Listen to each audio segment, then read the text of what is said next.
Well, it's time for our fall shot. Updated vaccines now available, or they will be in the next couple of days, to fight a range of respiratory viruses, including new COVID variants. Dr. Mark Levine tells us about it this morning. Joining us this morning, Dr. Mark Levine, Vermont's Commissioner of Health. Welcome back to NBC5 In Depth. It's great to be here. Good to have you. A few questions for you, if you don't mind. The news of the week, the new updated COVID-19 vaccine. It's now been approved. It's going to be available any day now. There may be some pharmacies that already offer it. Who should get it? You know, the news is that it is being universally recommended. That means if you're 6 months of age or older, you should get it. Obviously, there are people who should really get it, and they are, of course, those who we've been talking about all along. People with immunosuppressing or significant medical conditions, those over age 65, those in long-term care facilities. But it's really being recommended across the population as an effective as well as safe vaccine. There will be a Pfizer and a Moderna model, if you will. At his news conference this week, Governor Scott was asked about it. Said he plans to get the shot, but may wait until he can get both flu and COVID shots at the same time. Is that, will this be one and the same, or two separate vaccines?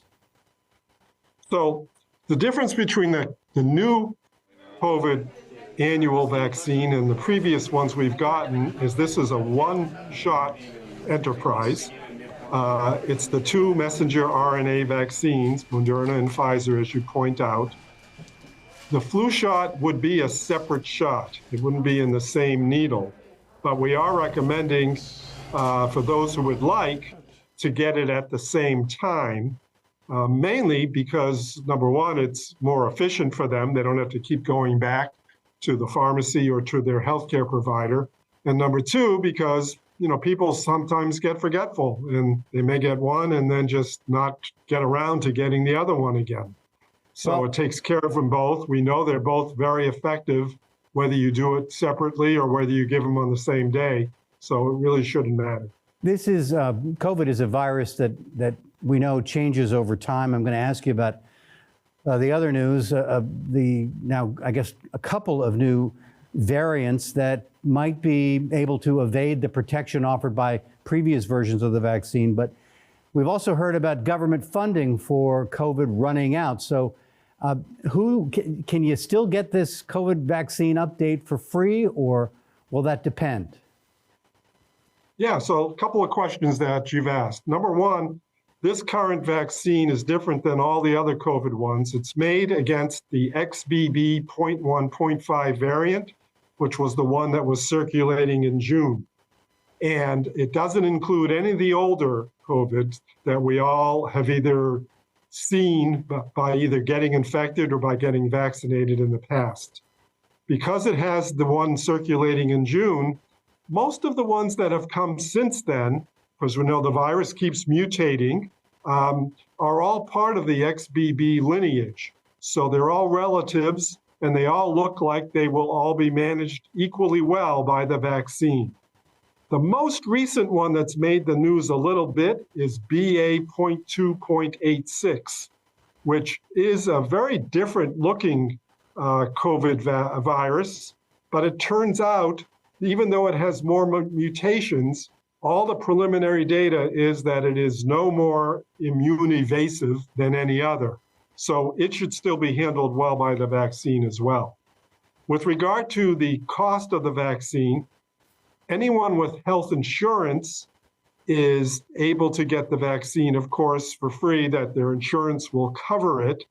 Anyone who is uninsured or underinsured qualifies for the government's program, which I believe is called the Bridge Access Program, which enables them to get the vaccine for free. They will have to go to either a federally qualified health center, to one of the large pharmacy chains that's involved in the government program, or to one of our Department of Health local health offices, which will also have vaccine for that population. So that should be for free for them as well. And that, as I'm aware, goes through the end of this year. And certainly people who want to get vaccinated for COVID should be doing it in the next month or two regardless, because this is the season already beginning, as we've seen, with an increase in virus activity around the country. Let me ask you about another respiratory virus, RSV. We're already seeing pretty aggressive marketing from pharmacy chains about the availability of this vaccine. Same questions, really. Who should get it, and how effective is it? So RSV is respiratory syncytial virus. It's another cold-causing virus. It can have especially severe disease at the extremes of life, either infants, usually under 6 months of age, or adults in their 60s and higher, especially those adults with lung or heart disease. So for an infant, there's really not a vaccine, but there is a monoclonal antibody available that is actually part of our Vermont Vaccine for Children program, and that pediatricians can order and administer to their newest patients. There's also, for those older children between ages 8 and 17 months, an opportunity to have them get immunized with this as well, if they are in a specific health category in terms of some conditions.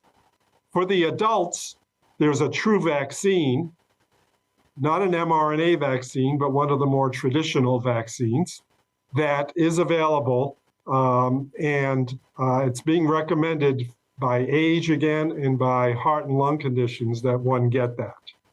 It's a very new vaccine, so a lot of people won't be aware of it, but it will be widely available. Finally, we continue to really struggle with drug overdose in our cities, in our state, across the country, frankly. And we're coming off a terrible year in Vermont with 263 fatal overdoses. This year doesn't look any better. What is the health department doing? And I'm sorry, I only have a minute and a half. Yeah, no, this is a really important topic, and it's particularly important to talk about as we just celebrated, I'll put that in quotes, Opioid Overdose Awareness Day, and had a number of activities around the state.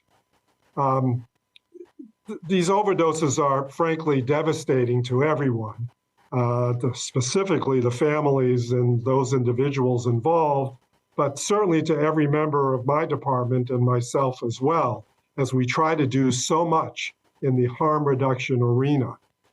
The fact of the matter is the toxicity of the drug supply now is so great with fentanyl, with the unwittingness of people who might think they're purchasing stimulant drugs or another class of drugs and getting fentanyl as part of the deal, and then these adulterants like xylazine that we've been hearing about.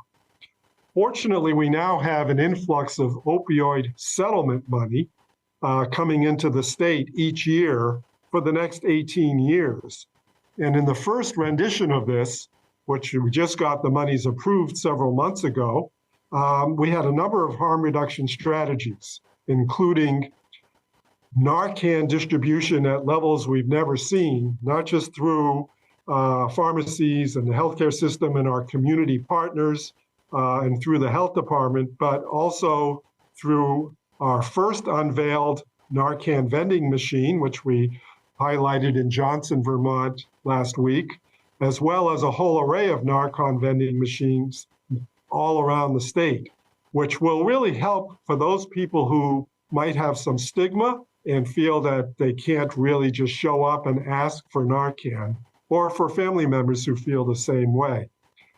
There's other distribution patterns for naloxone as well that we're going to be spending money on.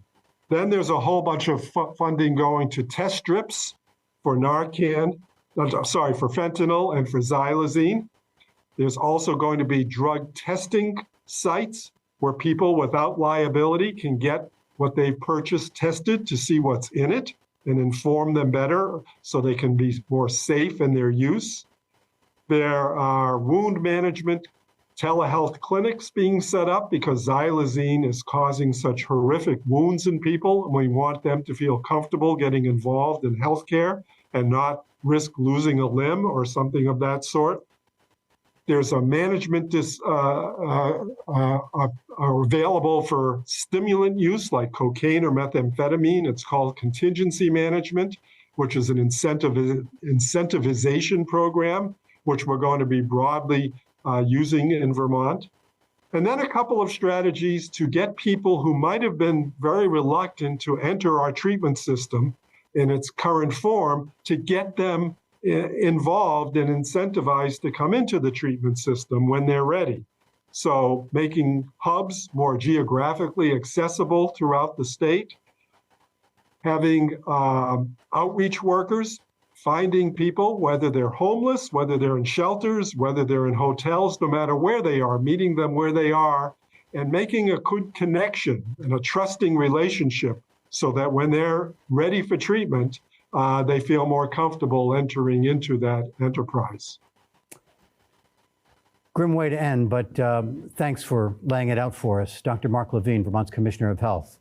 Thanks for your time. Thank you, Stuart. It's been a pleasure.